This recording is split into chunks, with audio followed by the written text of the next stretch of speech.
અમદાવાદમાં આનંદ નિકેતન સ્કૂલમાં રાષ્ટ્રગાન અને પ્રાર્થના બંધ કરવાના મુદ્દે અહીં બજરંગ દળના કાર્યકર્તાઓએ વિરોધ નોંધાવ્યો। આપણે જણાવીએ કે સ્કૂલમાં ચોક્કસ પુસ્તકોનું દબાણ કરવામાં આવતું હોવાનો આક્ષેપ ઉઠી રહ્યો છે અને બજરંગ દળના કાર્યકર્તાએ તેને લઈને વિરોધ કર્યો।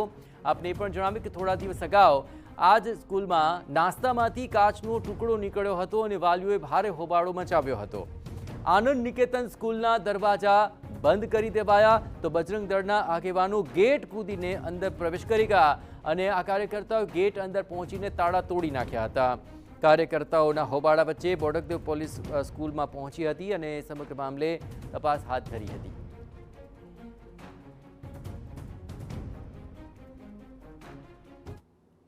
અમારી માંગણીઓ ત્રણ છે।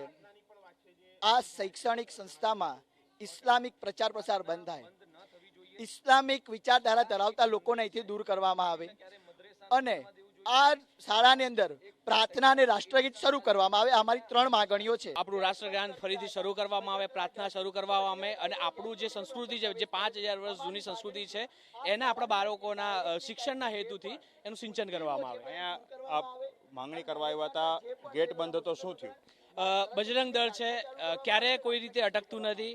ગેટ હોય કે મોટા કિલ્લા હોય એ તોડીને બી આપણે અમારું જે કામ છે અમે સાર્થક કરીશું।